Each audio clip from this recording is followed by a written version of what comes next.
Court द्वारा bulldozer action पर break लगाने के बाद समाजवादी पार्टी के अध्यक्ष अखिलेश यादव ने उत्तर प्रदेश सरकार पर तीखा हमला बोला है। अखिलेश यादव ने कहा कि सुप्रीम कोर्ट के आदेश से अब बुलडोजर को हमेशा के लिए गैराज में खड़ा कर दिया गया है। उनका यह बयान उस समय आया है जब सीमामऊ विधानसभा सीट पर 20 नवंबर को होने वाले उपचुनाव के लिए सपा उम्मीदवार नसीम सोलंकी के समर्थन में एक जनसभा को संबोधित कर रहे थे। अखिलेश यादव ने सुप्रीम कोर्ट के फैसले का स्वागत करते हुए कहा, सुप्रीम कोर्ट ने बुलडोजर के नाम पर गरीबों के घरों को गिराने की प्रक्रिया पर रोक लगा दी है। यह फैसला गरीबों और कमजोर वर्गों के लिए बड़ी राहत है। उन्होंने यह भी आरोप लगाया है कि योगी सरकार की बुलडोजर नीति का असली उद्देश्य गरीबों की घरों को नष्ट करना था, जबकि सरकार खुद इसे विकास का नाम देती है। अखिलेश ने कहा कि सुप्रीम कोर्ट ने जो आदेश दिया है वह योगी सरकार के बुलडोजर मॉडल पर एक करारा जवाब है। यह सरकार की नीति को नकाराते हुए गरीबों के हक में एक बड़ा फैसला है। अखिलेश यादव ने अपनी बात को आगे बढ़ाते हुए कहा, हमारे प्रदेश में भाजपा सरकार ने जो बुलडोजर नीति अपनाई वह सिर्फ गरीबों के घरों को तोड़ने के लिए थी। यह सरकार का इसे विकास के नाम पर कर रही थी, लेकिन अब सुप्रीम कोर्ट ने इसे रोक लगा दिया। बुलडोजर हमेशा के लिए गैराज में खड़ा रहेगा, क्योंकि अदालत ने साफ तौर पे कहा है कि अवैध तरीके से घरों को गिराने की कोई जगह नहीं हो सकती। अखिलेश यादव ने इस संदर्भ में अयोध्या का उदाहरण भी दिया, जहां भाजपा के नेतृत्व में बुलडोजर चलाए गए थे। उन्होंने कहा कि अयोध्या में बुलडोजर चलाए गए थे, जिसका नतीजा यह हुआ कि भारतीय जनता पार्टी को लोकसभा चुनाव में हार का सामना करना पड़ा। यही नहीं, मलकीपुर विधानसभा सीट पर भी उपचुनाव को स्थगित कर दिया गया, क्योंकि जनता ने सरकार की इस नीति को नकार दिया। अब सुप्रीम कोर्ट के आदेश ने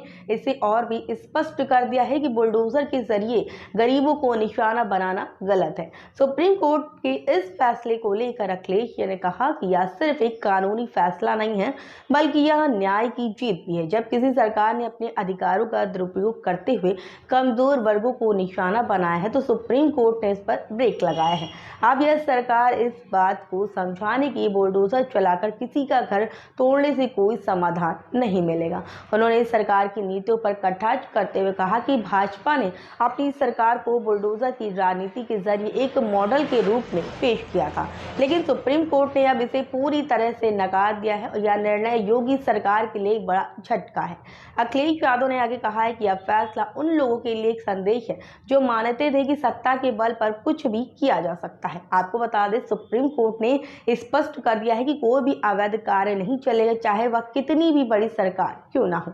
अखिलेश यादव ने इस जनसभा में पार्टी के उम्मीदवार नसीम सोलंकी के समर्थन में अपनी विचारें व्यक्त की और पार्टी कार्यकर्ताओं से अपील की है कि वो नसीम सोलंकी को चुनाव में विजयी बनाए। उन्होंने कहा है कि नसीम सोलंकी एक ईमानदार और मेहनती नेता है जो समाज के हर वर्ग के लिए काम करेंगे। हम इस चुनाव में सपा को जीत दिलानी है ताकि प्रदेश में सरकार की गलत नीतियों को रोका जा सके और गरीबों के हक की रक्षा की जा सके। उन्होंने उत्तर प्रदेश की जनता से ये भी कहा है कि सपा का हमेशा से यह उद्देश्य रहा है कि राज्य में गरीबों, पिछड़ों और कमजोर वर्गों के अधिकारों की रक्षा की जाए। अखिलेश यादव ने दावा किया है कि उत्तर प्रदेश की जनता अब समझ चुकी है कि भाजपा की सरकार किस तरह से उनका शोषण कर रही है। अब समय आ गया है कि उत्तर प्रदेश में बदलाव हो और सपा की सरकार बने, ताकि यहाँ के लोग विकास और न्याय का असली मतलब जान सकें।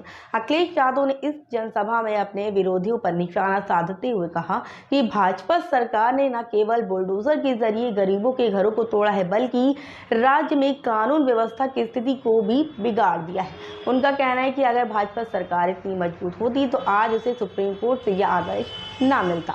यह दिखाता है कि उनका खुद का काम कितना गलत था। अखिलेश ने इस फैसले को एक ऐतिहासिक मोड़ बताया है और कहा है कि यह निर्णय प्रदेश के हर नागरिक के लिए जीत है, खासकर उन गरीबों के लिए जो न्याय की उम्मीद लगाए बैठे हैं।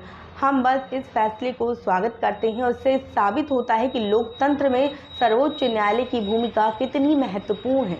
अखिलेश यादव ने यह भी कहा है कि इस फैसले से यह साबित हो गया है कि सुप्रीम कोर्ट कभी भी सरकार की गलत नीतियों को खारिज कर सकता है और यह सुनिश्चित कर सकता है कि कोई भी कानून का उल्लंघन ना हो। उन्होंने अपने भाषण का समापन इस संदेश के साथ किया कि अब उत्तर प्रदेश की जनता को न्याय मिलेगा और सपा की सरकार आने पर राज्य में हर किसी को समान अधिकार मिलेगा। अब अखिलेश यादव के इस बयान से जो उन्होंने मऊ में संबोधित करते हुए कहा, लेकिन इस पर आप आप लोग क्या कहेंगे कमेंट सेक्शन में जरूर बताइए। तब तक के लिए बने रहे हमारे साथ और देखते रहें लखनऊ सुपरफास्ट।